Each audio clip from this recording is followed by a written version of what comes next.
یہ اکثر ہماری ویڈیوز اٹھا کے نا آؤٹ آف کانٹیکسٹ لوگ پیش کرتے ہیں، مذہبی جماعتیں بھی، سیاسی جماعتیں بھی، اور کہتے ہیں دیکھیں انجینئر صاحب تو یہ کہہ رہے تھے، اب وہ یہ بات کر رہے ہیں. حالانکہ جو میں پہلے کہہ رہا ہوتا ہوں میں آج تک اس کے اوپر قائم ہوں. وہ میں کس ٹون میں بات کر رہا ہوں، کس کا موقف بیان کر رہا ہوں، کوئی بات میں کوئی ٹونٹ کے طور پہ کر رہا ہوتا ہوں، کوئی بات انالیسس کے طور پہ کر رہا ہوتا ہوں، کوئی بات اپنے موقف کے طور پر. وہ جب تک آپ پوری گفتگو نہیں سنیں گے آپ کو کیسے سمجھ آئے گا. میں نے ایک ویڈیو میں کہا کہ جی کسی کو غدار وطن کہنے کا کوڑا پہلے ہماری اسٹیبلشمنٹ کے ہاتھ میں تھا، اب یہ خان صاحب کے ہاتھ میں آ گیا. خان صاحب جسے کہیں گے وہ محب الوطن ہوگا اور خان صاحب جسے کہیں گے وہ غدار وطن ہوگا. اس کو یہ بھولے بالے پی ٹی آئی کے سپورٹر خان صاحب کی تعریف سمجھ رہے تھے. بھائی جو چیز اسٹیبلشمنٹ کے حق میں گالی ہے کہ وہ جسے چاہیں جب چاہیں غدار کہہ دیں بغیر دلیل کے، وہ تمہارے مسیحا کے بارے میں گالی نہیں ہوگی. یہ میں اس کی کوئی تعریف کر رہا تھا، میں یہ بتا رہا تھا کہ یہ کوڑا اب اس کے ہاتھ میں آ گیا. ہم نہیں چاہتے کہ یہ کوڑا کسی کے ہاتھ میں بھی جائے. کسی کو کوئی رائٹ نہیں پہنچتا کسی کو غدار وطن کہنے کا اور نہ کسی کو توہین مذہب کا الزام لگانے کا. تو وہ جو یہ پرانے کلپ بھی چلا چلا کے کر رہے ہیں نا، کوئی اپنا بڑا لانچ کرو، تمہارے لیے بھی آفر موجود ہے. جس کو تم سب سے بڑا اپنا یوٹیوبر سمجھتے ہو نا، اس کی پہلے بیعت کرو اور ویڈیو بناؤ کہ یہ ہمارا بڑا ہے. خواہ وہ عمران ریاض خان ہو یا کوئی اور ہو، جڑاں بڑے آئے میری اکیڈمی میں، اپنا بھی کیمرہ لے سامنے بیٹھ کے بات کر لے. ٹھیک ہے، تو انشاءاللہ تب یہ صاف کر دوں گا، بتاؤں گا کہ تم لوگ جو اس وقت اس امت پہ مسیحا بن کے مسلط ہوئے ہو نا، تم اسی اسٹیبلشمنٹ کی پیداوار ہو، کوئی فرق نہیں ہے. لیکن چونکہ میں نے اس کو بار بار ٹاپک اس لیے نہیں بنانا ہوتا کہ ہمارا یہ سیاسی پلیٹ فارم نہیں، مجبوری اس لیے بن جاتی ہے کہ ہمارے اسٹوڈنٹس اکثر چونکہ ینگ جنریشن ہے اور وہ ان لوگوں کے ہاتھوں گمراہ ہو جاتی ہے، پولیٹیشنز کے ہاتھوں. تو میری مجبوری بنتی ہے کہ میں انہیں بتاؤں کہ خدا کے لیے یار ان کے شر سے بچاؤ اپنے آپ کو. یہ سیاسی لیڈرز ہیں، انہیں مذہبی لیڈرز نہ مانو. اور اندازہ کریں آج کل یہ بات ہو رہی ہے حسین، یار یہ لوگ حسین کے کریکٹر والے ہیں، یہ سارے اپنے اپنے دور کے یزید ہیں. جب نکل جاتے ہیں حسین بن جاتے ہیں. ہر زمانے میں ایک نیا حسین اٹھا ہوتا ہے ان کا. تو وہ ایک بڑی تکلیف دہ چیز ہے خدا کے لیے. یہ سب لوگ اپنے وقت میں یزید ہوتے ہیں جب ان کے ہاتھ میں حکومت ہوتی ہے، جب باہر نکلتے ہیں تو یہ مظلومیت کا کارڈ کھیلتے ہیں اور پھر اندر آنے کے لیے اپنے آپ کو حسین کہتے ہیں. ڈاکٹر تعلق قادری صاحب نے اپنے آپ کو حسین کہا، اس کے بعد مولانا فضل الرحمان صاحب نے اپنے آپ کو حسین کہا، اور اب یہ خان صاحب کے بارے میں ان کے ماننے والے حسین کلیم کر رہے ہیں. تو یہ خدا کے لیے حسین ابن علی کا نام آپ لوگ بدنام نہ کریں. حسین ابن علی نے کبھی بھی یزید کی بیعت نہیں کی تھی. تمہارے یہ جعلی حسین وہ ہیں جو اپنے اپنے زمانے میں اسٹیبلشمنٹ کی بیعت کرتے رہے ہیں، اور یہاں وہ بیٹھا ہوا ہے جس نے پہلے دن سے کبھی بھی ان کی بیعت نہیں کی، بلکہ تمہیں چھوڑا 2014 کے دھرنوں کی وجہ سے کہ تم نے ان کی بیعت کر لی ہے. اور مجھے 2017 میں اپنی نوکری سے ہاتھ دھونا پڑا، ریٹائرمنٹ لینی پڑی، لیکن انہوں نے الزام بڑا بھونڈا لگایا تھا، دہشت گردی کا الزام لگا دیا. میں نے کورٹ میں مقدمہ کیا، اور یہی عطر من اللہ جو آج اتنا نظریاتی بنا ہوا ہے نا، یہ اس وقت فیض حمید کا بغل بچہ تھا. اس وقت یہ لوگ یزید تھے. اس وقت حسین اگر کوئی تھا نا تو جسٹس شوکت صدیقی صاحب تھے. آج یہ 6 جج لکھ رہے ہیں کہ جی جسٹس صاحب نے جو الزامات لگائے تھے وہ بالکل درست ہے. تو انہوں اتنے سال بعد پتا لگا درست ہے. اس ٹائم تو تسی یزید سو. ان کو کوئی حق نہیں پہنچتا حسین اور یزید کی بات کرنے کا. سب یزیدی ہیں یہ. تو یہ ہے دلیری، اللہ کا شکر ہے. اور پھر مجھے باتیں کرتے ہیں کہ جی یہ جو ہے وہ پیسے پکڑ لیتا ہے. اور خدا کے لیے گھڑیاں تم لوگوں نے لی تحفے میں، بیچی تم لوگوں نے. ٹھیک ہے، تم سے پہلے جو تھے انہوں نے گاڑیاں لے کے بیچی. تم لوگوں کا کریکٹر سب کو پتا ہے تم لوگ کیا ہو، ہمیں باتیں کرتے ہو. اور یہ ہمارے جتنے اسٹوڈنٹس ہیں یہ ہم نے کسی سے کوئی وراثت میں نہیں لیے ہیں، یہ ارن کی ہیں میرے کریکٹر کی وجہ سے. اور تمہارا کریکٹر کیا ہے؟ ماضی کا، حال کا اور مستقبل کا. وہ انشاءاللہ پتہ چل جائے گا. مستقبل بھی انشاءاللہ قریب ہی ہے ان سب کا انشاءاللہ تعالی. اور اس قسم کی ایک جھوٹی کمپین چلانا ایک شخص کے بارے میں اور اس طرح کے جھوٹے الزامات لگانا، اور جب میں جس صحافی کو فون کر رہا ہوں جی علی بھائی معذرت معافی، یہ حالت ہے ان کی. پھر میں نے سوچا ان کا بڑا بھی یہی کرتا ہے تقریر میں آ کے دھمکیاں لگاتا ہے, اور جب میٹنگ میں بیٹھتا ہے انہیں اسٹیبلشمنٹ کے قدموں میں گرتا ہے کہ جی مجھے دوبارہ لے آؤ. تو میں نے کہا بالکل ٹھیک ہے, اپنے بڑے کی پیڑھی چڑھے ہوئے ہو تم لوگ. اور یہ اللہ کی سنت ہے کہ جو شخص دو رخی اختیار کرتا ہے اللہ تعالیٰ اسے مرنے سے پہلے ایکسپوز ضرور کرتا ہے. اور دیکھیں کس طرح اپنی سٹیٹمنٹس میں یہ سارے کے سارے ایکسپوز ہوتے جا رہے ہیں.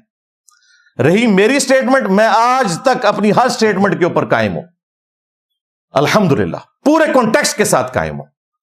جو بات میں اس وقت کرتا تھا آج بھی وہی کرتا ہوں. ہاں مستقبل میں بھی جس کے اوپر توہین مذہب کا الزام لگے گا, اور یار قادیانی جن کو میں کافر سمجھتا ہوں نا, ان کی پرسیکیوشن جب ہوتی ہے نا تو میں ان کے حق میں کھڑا ہوتا ہوں. اس کا یہ مطلب نہیں ہوتا کہ میں قادیانیوں کے عقیدے کے ساتھ ایگری کرتا ہوں.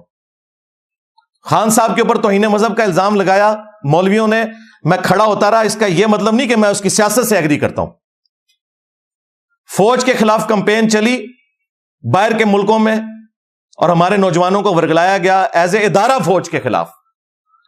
تو میں نے اگر کوئی سٹیٹمنٹ دیا, اس کا یہ مطلب نہیں کہ میں فوج کے پالیٹکس میں لچ فرائی کرنے کو درست سمجھتا ہوں. میں اس وقت بھی غلط سمجھتا تھا جب تم لوگوں نے RTS بٹھا کے 2018 میں ایک مہاتما ہمارے اوپر مسلط کر دیا, اور آج یہ فارم 47 کا جو عذاب مسلط ہوا ہے ہمارے اوپر. میں تو دونوں کو عذاب سمجھتا ہوں, اور میں اپنے اسٹوڈنٹس کو وارن کر رہا ہوں, ان میں سے کسی منحوس شخص کے لیے حسین کا لفظ استعمال کر کے اپنی آخرت برباد نہیں کرنی. آپ میں سے کتنے لوگ ہیں جو PTI کے سپورٹر ہیں؟ ایمانداری سے ہاتھ کھڑا کریں, یہ کیمرے میں دکھا دیں. آپ میری اس بات سے ایگری کرتے ہیں کہ ان کے اوپر حسین کا ورڈ نہیں بولا جانا چاہیے؟ بالکل. رے جن کو یہ یزید کہہ رہے ہیں انہوں نے تو انہیں پیدا کیا ہے, ہمیں کون کہہ سکتا ہے؟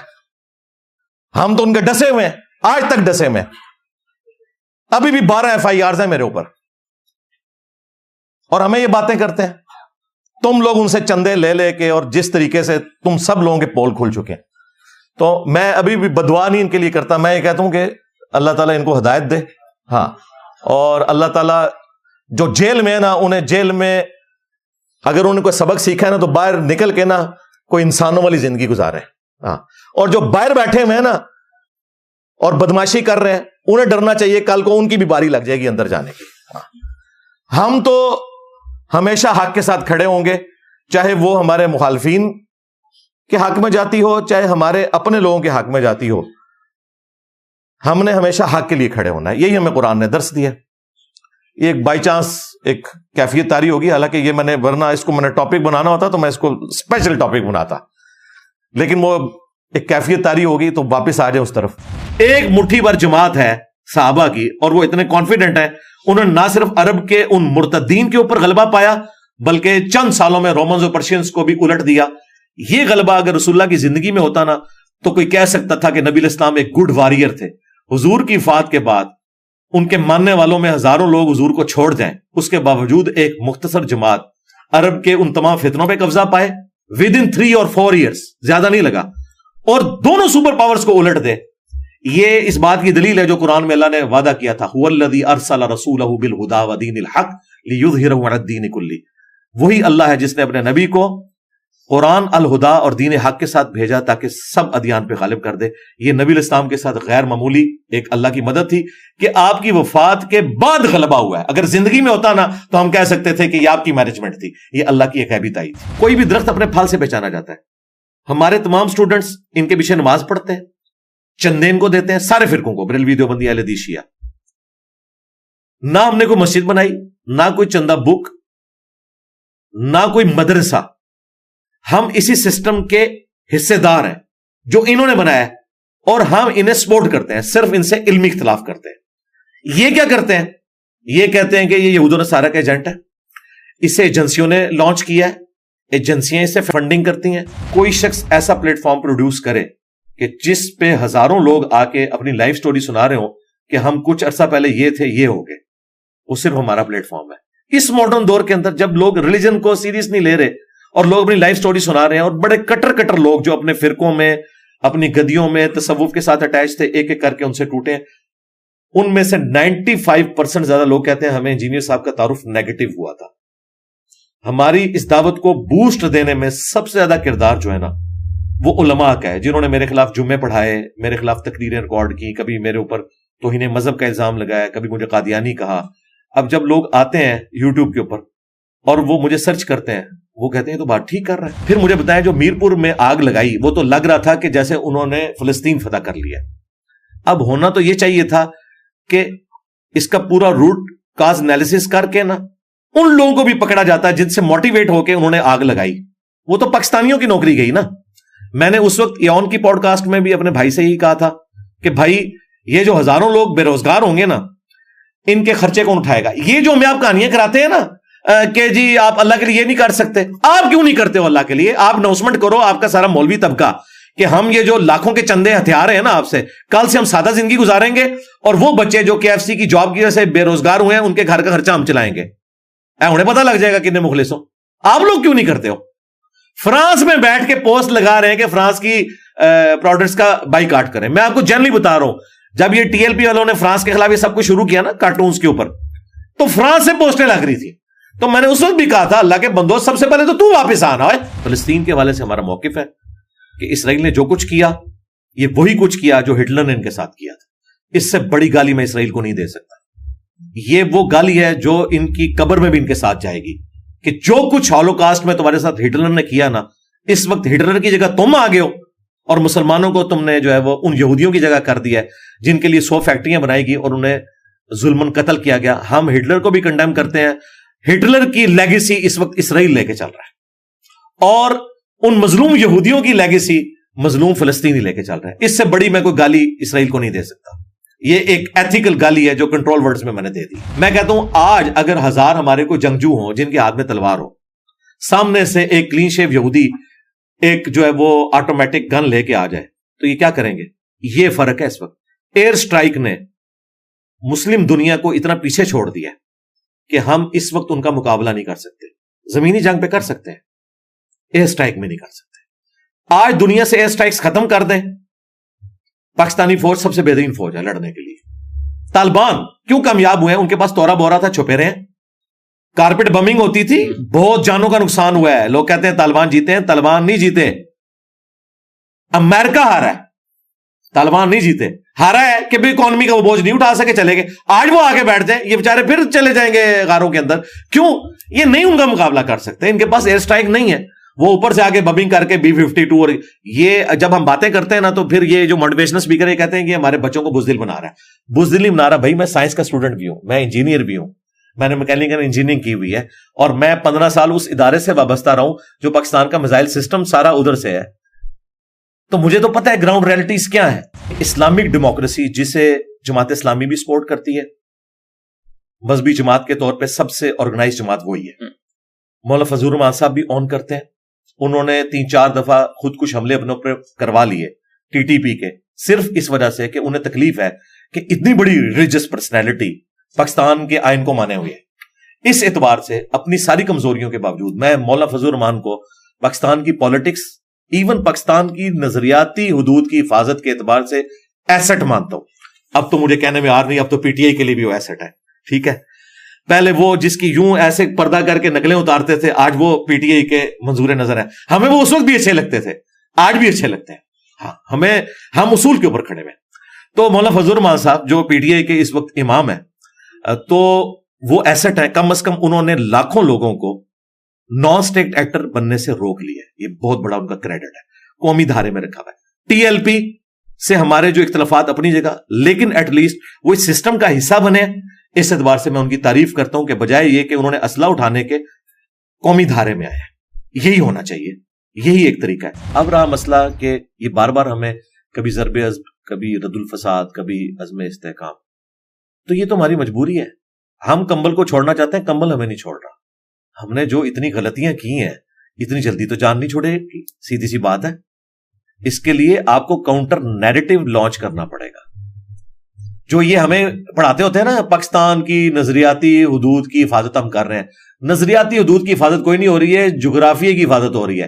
ابھی تک کوئی سیریس کوشش نہیں ہوئی ہے. مجھے بتائیں وہ تمام علماء جو ان چیزوں پہ بولتے تھے، ایک ایک کر کے خود کش حملوں میں شہید کر دیے گئے. ایک بندہ بچا تھا غامدی صاحب، وہ بیچارے پوری زندگی ملیشیا گزاری اور اب وہ بیٹھے ہوئے ہیں امریکہ کے اندر. تو نظریاتی حدود کی حفاظت غامدی صاحب نے کرنی ہے, آرمی چیف نہیں کر سکتا.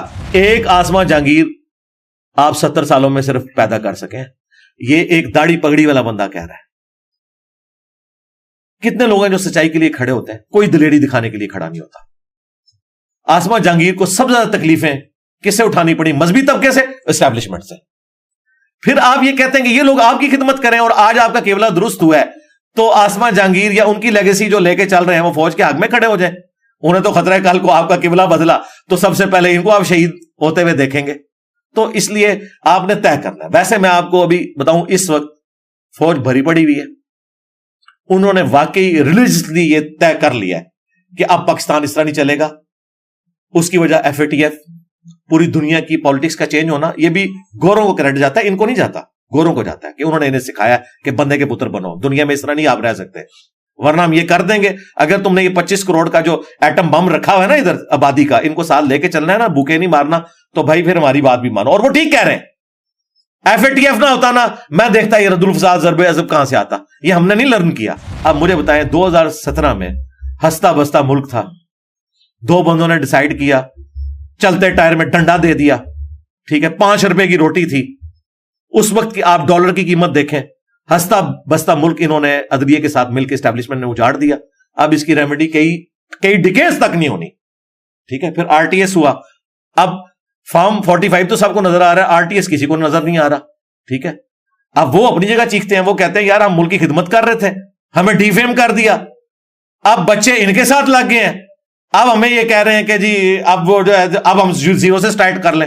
وہ ادھر نہیں مانتے, وہ آپ جا کے وہ بوٹ کو عزت دو پہ آگے ہیں, ووٹ کو عزت دو سے, اور جو سیم پیج تھے وہ ووٹ کو عزت دو بن گئے. اگر میں PTI کی پالیٹکس کو کرٹیسائز کرتا ہوں تو میں جب ان کے حق میں بات کروں گا تو بائی نیم کروں گا کہ جو 9 مئی کا ایشو ہوا اس میں جتنے لوگ جیو فینسنگ کے اندر پڑے ہوئے ہیں, آج 1 سال سے زیادہ گزر چکا ہے, اس میں کئی بے گناہ لوگ بھی ہیں, ان کے کیسز بھی نہیں لگ رہے.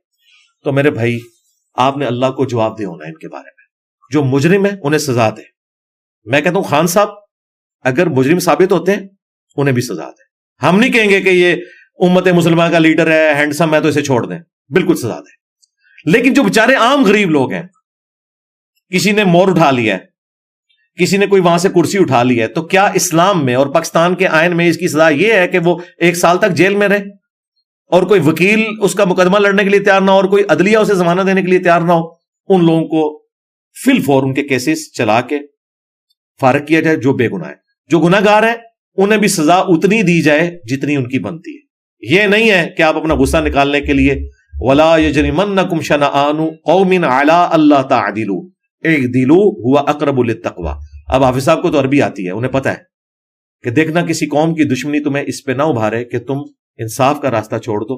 انصاف کرو, وہی تقوی کے قریب ہے. یہی روش ہونی چاہیے. عمران خان صاحب کی محبت میں جس طرح لوگ گرفتار ہیں, ہر سال لاکھوں لوگ 18 سال کو کراس کر رہے ہیں. یہ ساری کی ساری بریڈ تو خان صاحب کو ایڈلائز کرتی ہے کیونکہ انہوں نے تو 90s کا زمانہ نہیں دیکھا ہوا, ورنہ ان کو پتا ہوتا کہ اس وقت کون بی ٹیم تھی, بعد میں کون بی ٹیم بنا. تو یہ وقت جو گزر رہا ہے, اگر خان صاحب زندہ رہے اور وہ جیل سے باہر آ گئے تو پھر اس ملک میں سٹیبلٹی والی کوئی چیز آپ کو نظر نہیں آئے گی. سیدھی سی بات ہے. اور یہ فوج کو پتا ہے, اس لیے وہ اندر ہے. تا وقت ہے کہ ان کی کوئی گارنٹی دے, ان کی گارنٹی تو کوئی بھی نہیں دے سکتا.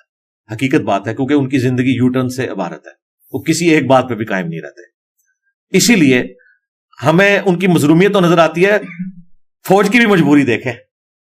وہ بھی کہتے ہیں کہ بھائی اس کو باہر نکالیں تو پھر آپ کو پتا کیا کرے گا, باہر کے ملک بھیج دیں تو کیا کرے گا, یہ اندر بیٹھ کے یہ کچھ ہو رہا ہے تو باہر آگے کیا کرے گا. اس کے لیے بھائی پھر کعبے کی چھت پہ کھڑا ہونا پڑے گا عمران خان کو بھی, نواز شریف کو بھی, اور چیف جسٹس کو بھی, اور آرمی چیف کو بھی, اور پبلکلی اپنے گناہوں کی معافی مانگنی ہوگی کہ کس نے کہاں کیا کیا غلط کیا, اور گارنٹی دینی ہوگی کہ اب ہم ایسا نہیں کریں گے. پھر کوئی آگے معاملہ چل سکتا ہے. ادروائز تو مجھے تو نظر آ رہا ہے کہ معاملات کوئی زیادہ بہتری کی طرف اتنی آسانی سے نہیں آئیں گے. اگرچہ اس وقت کوشش ہو رہی ہے لیکن اس میں کافی زیادہ ٹائم لگے. شیر افضل مروت کو میں نے کہا تھا کہ بیرسٹر گور کے ساتھ بیٹھ کے انہوں نے کہا کہ عادل راجہ جو کچھ کر رہا ہے یہ غلط ہے. یہ میں نے اس کو کہا تھا, گن پوائنٹ پہ کھلوایا. یہی باتیں ہم بھی پہلے کر رہے تھے. عادل راجہ نے میرے اوپر جھوٹا الزام لگایا کہ اس اسٹیبلشمنٹ نے لانچ کیا ہے, جو خود گن پوائنٹ پہ میڈیا پہ لانچ ہوا تھا خان کو بت بنانے کے لیے, اور وہ پھر فوج کے خلاف ہو کے خان کے ساتھ ہو گیا, جو خود اسٹیبلشمنٹ کا بغل بچہ, ان کی تنخواہوں پہ پلنے والا. میری تو نوکری اسٹیبلشمنٹ نے 2017 میں فارغ کی ہے, میں تو ان کا ڈسا ہوں. میں نے اس وقت عمران خان وزیر اعظم جب 2018 میں بنا, میں نے اسے بھی خط لکھا, میں نے ایک ایک بندے کو اپروچ کیا کہ میرے ساتھ یہ ظلم کر رہے ہیں. میں کورٹ میں گیا. یہ آج جو عطر من اللہ اتنا نظریاتی بنا ہے نا, اس کے پاس ہی میرا کیس لگا تھا. اس وقت یہ اسٹیبلشمنٹ کا بغل بچہ ہوتا تھا, آج بڑا نظریاتی بنا ہوا ہے. مجھے ان سب کا ماضی پتا ہے. یہ سب لوگ اس وقت اگر شوکت صدیقی کے ساتھ کھڑے ہوتے نا, مجھے ان کے اخلاص کے اوپر میں مانتا. ٹھیک ہے, بابر ستار کی صرف میں عزت کرتا ہوں, میں جیو پہ اس وقت بھی دیکھتا تھا, لیکن ان کا حال یہ ہے کہ سب زیادہ پی ٹی آئی مخالف تھی انہیں جج بنانے میں. تو مجھے بتائیں اللہ کے بندو, کوئی ایک خامی بتاؤ نون لیگ پیپلز پارٹی کی جو اس سے زیادہ ورسٹ فارم میں اس جماعت میں نہ آئی ہو, ان کے بڑوں میں نہ آئی ہو. میں اس کو ثابت کر سکتا ہوں, لیکن ہمارا یہ پلیٹ فارم پولیٹیکل نہیں ہے, اس وجہ سے میں اس لیول پہ نہیں اترتا. یہ بھی مجھے اس لیے اترنا پڑتا ہے کہ ہمارے اکثر اسٹوڈنٹ ینگ جنریشن ہے, اور وہ ان کے ہاتھوں گمراہ ہو رہے ہیں, اپنا مستقبل برباد کریں گے, اینڈ رزلٹ کچھ نہیں نکلنا. ہٹلر کے لیے بھی 2.5 کروڑ لوگوں نے ٹیٹو بنوائے تھے, وہ بھی اسی طریقے سے ہاتھ اٹھا کے لیتا تھا. اینڈ رزلٹ کیا نکلا ہے؟ آج جرمنی شرمندہ ہٹلر کا نام لینے سے. اللہ نہ کرے کہ خان صاحب کا مستقبل یہ ہو. جیل میں گئے ہیں, میری کبھی ملاقات بھی, میں ان کے کہوں گا خدا کے لیے آپ اپنی زندگی میں اپنے فتنے کو ختم کر کے جائیں. جو آپ نے غلط چیزیں کی ہیں ان سے معافی مانگیں, اور اپنی نوجوان نسل کو, اس لیے دیکھیں 4 ٹکڑے تو ہو چکے ہیں جماعت میں, اور بھی ٹکڑے ہوں گے. ان میں سے یہ دعویٰ نہیں کر سکتا کہ ہم بڑے نظریاتی ہو گئے. نظریاتی تو ہم ہیں شروع سے. میں تو 2014 کے دھرنوں کے بھی خلاف تھا, حالانکہ 2013 میں نے پی ٹی آئی کو ووٹ ڈالی تھی. نظریاتی اس کو کہتے ہیں. میں ان دھرنوں کی وجہ سے, کنٹینر کی وجہ سے خان صاحب کے مخالف ہوا تھا کہ آپ ان کی گود میں نہ بیٹھیں. ہم سمجھتے تھے خان صاحب ایک نظریاتی لیڈر ہیں, لیکن وہ گود میں بیٹھے اور آج وہ اندر ہے. اور میں پریڈکٹ کر رہا ہوں, خدا نہ خواستہ ایسا ہو, مجھے نہیں لگتا کہ اب وہ اس اعتبار سے کوئی پولیٹیکل قد کاٹ حاصل کر سکیں گے باہر نکل کے. مجھے نہیں نظر آ رہا. میرے منہ میں خاک. میری خواہش ہے کہ اگر انہوں نے جیل میں رہ کے کچھ سیکھا ہے اپنی غلطیوں سے, وہ باہر نکل کے اپنے مخالفین سے معافی مانگیں گے. نیلسن منڈیلا کی بات کرتے ہیں تو اس نے 27 سال بعد سب کو معاف کیا تھا, لیکن نیلسن منڈیلا کی جو فیاضی تھی یا معاف کرنے کی روش, اس کا 1% بھی پاکستان میں نہ عمران خان کو نصیب ہے, نہ نواز شریف کو نصیب ہے, نہ زرداری صاحب کو. یہ صرف نام لے سکتے ہیں. حقیقتاً یہ بہت بغض پالے ہوئے ہوتے ہیں اپنے دلوں کے اندر ایک دوسرے کے بارے میں.